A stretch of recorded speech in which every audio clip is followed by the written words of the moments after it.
Olá a todos. Hoje apresentarei o Clube do Livro. Meu nome é Deise Eveline Santos Souza, sou R1 em Cardiologia Pediátrica da Cardioped Brasil, e esta é uma apresentação como parte do programa de residência em Cardiologia Pediátrica da Cardioped Brasil, Centro do Coração da Criança. Hoje o tema é sobre teste de exercício, capítulo do livro Morse e Enders. O teste cardiopulmonar de exercício, ele vem ganhando importância crescente como método de avaliação funcional. Nas suas aplicações mais frequentes, o teste consiste em submeter o indivíduo a um exercício de intensidade gradativamente crescente até a exaustão ou o surgimento de sintomas e ou sinais limitantes.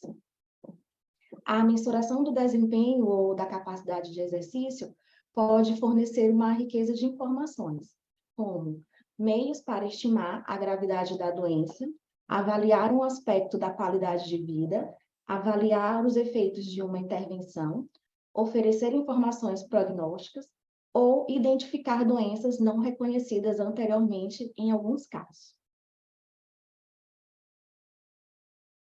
O exercício basicamente envolve a utilização de energia e sua transformação em trabalho mecânico, ou seja, em contração muscular. Do ponto de vista mecânico, o exercício ele pode ser do tipo isotônico ou isométrico. O exercício isotônico, também conhecido como dinâmico, a contração rítmica e relaxamento alternado dos músculos contra uma resistência. Já no exercício do tipo isométrico ou estático, a contração muscular ela vai contra uma resistência fixa. Com relação aos tipos de contração, podem ser do tipo concêntrico, com encurtamento muscular, ou excêntrico, com alongamento do músculo. Do ponto de vista energético, a energia química necessária para a realização do trabalho pode advir de duas fontes, da fonte aeróbica ou anaeróbica. A fonte aeróbica é aquele em que você se exercita com exercícios leves a moderado.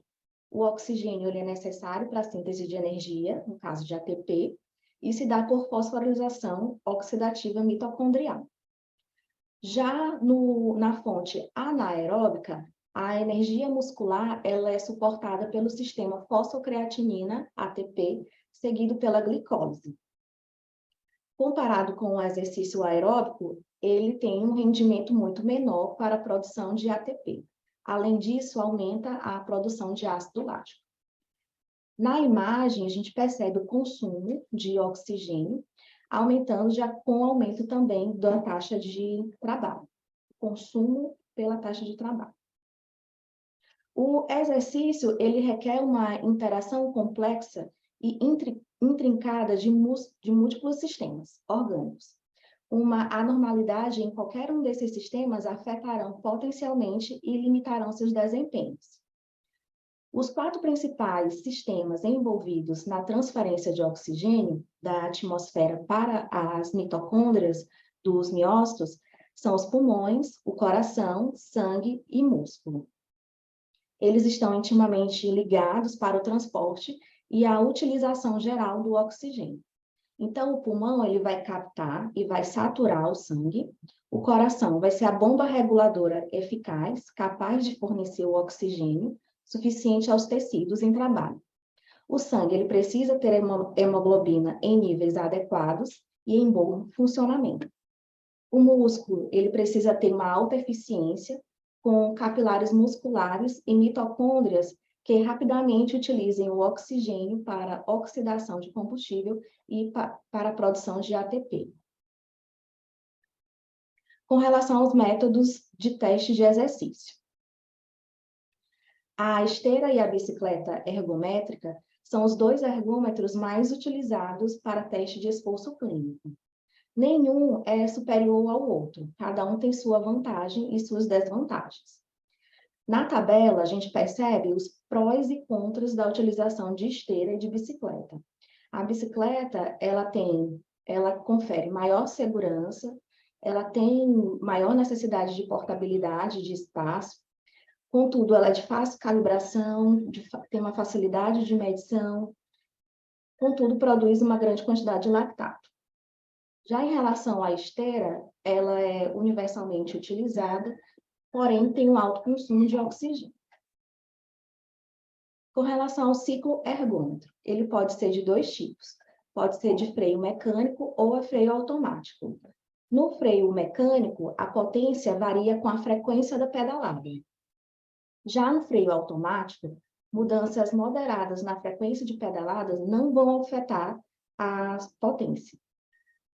No freio mecânico, ele é reservado principalmente para testar indivíduos que são mais cooperativos e que se exercitam regularmente, enquanto que o freio automático, ele é indicado para indivíduos mais jovens ou indivíduos não treinados.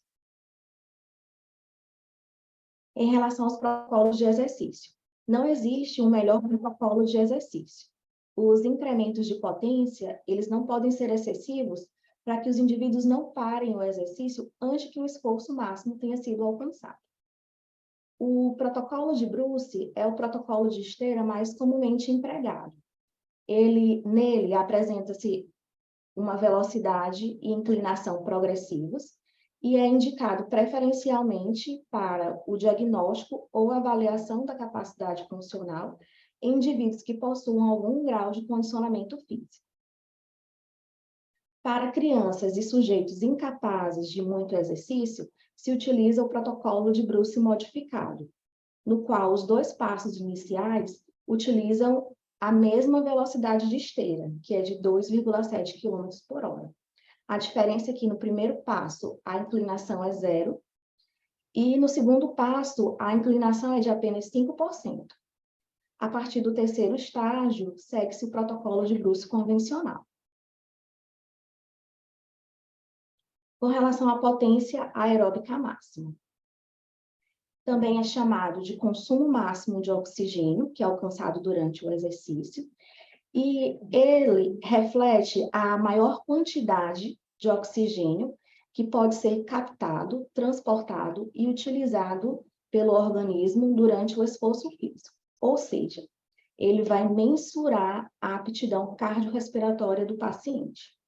Nas crianças, esse consumo de oxigênio ele é chamado de consumo oxigênio de pico, porque o teste nas crianças ele é limitado por sintomas ou fadigas de exaustão voluntária. Na imagem, a imagem ela ilustra um gráfico composto pelo consumo de oxigênio em termos absolutos versus a idade das crianças, enquanto que a imagem B ela representa o consumo de oxigênio normalizado para a massa corporal. A gente percebe que quanto maior a idade, maior o consumo de oxigênio, se sobressaindo principalmente os meninos em relação às meninas.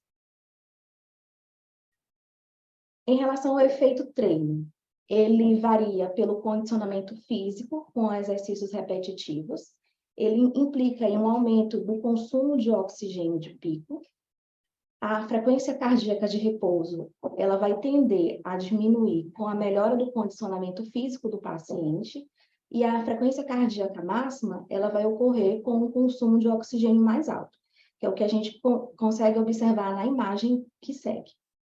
Então, a gente percebe que quanto maior a frequência, que para uma mesma frequência cardíaca, consome maior oxigênio quem tem o melhor condicionamento físico.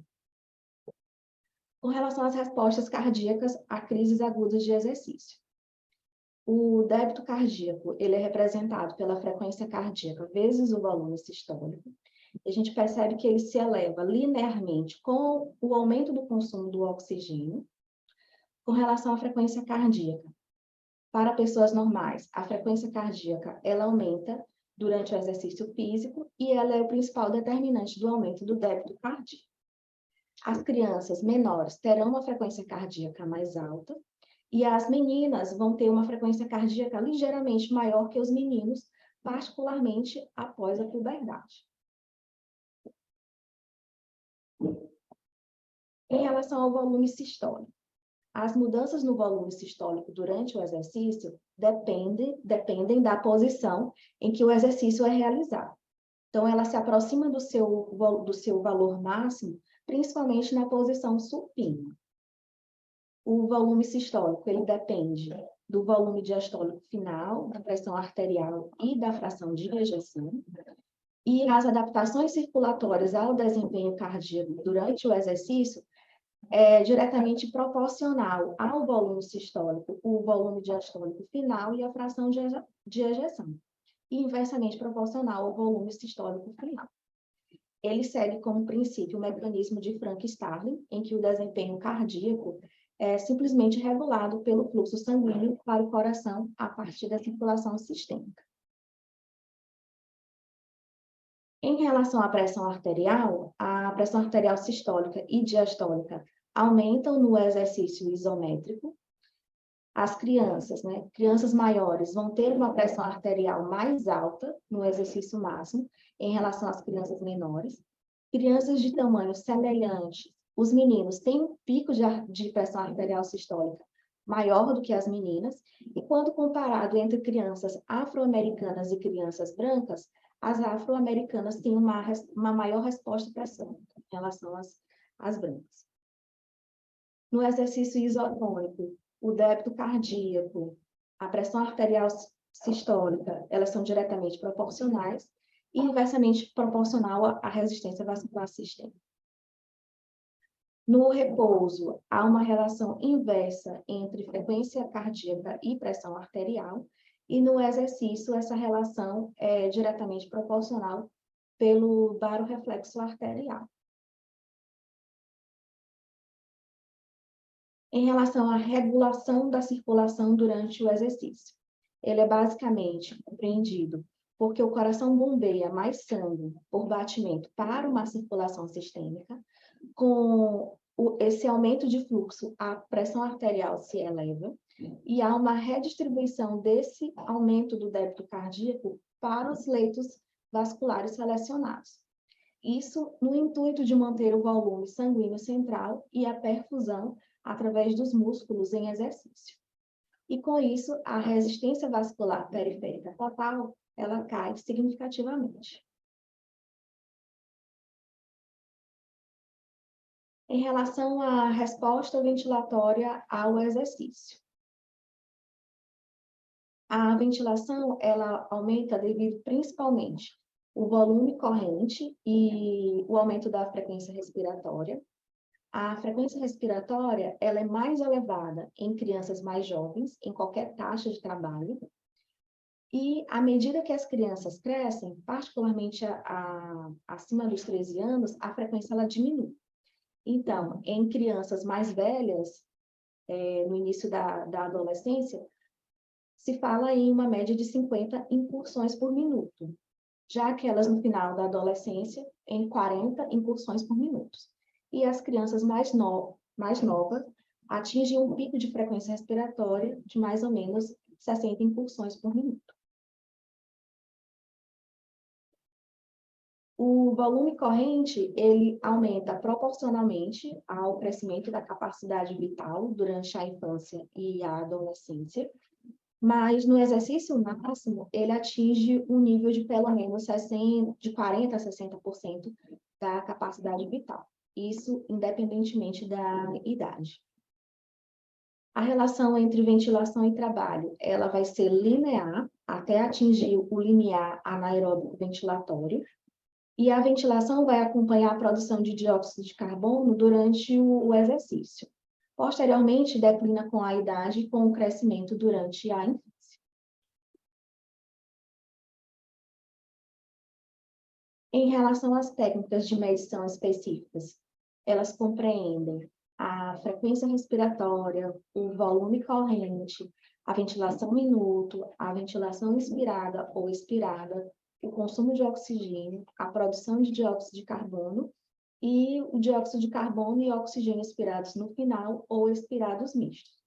Esses índices eles são documentados por oximetria ou gasometria.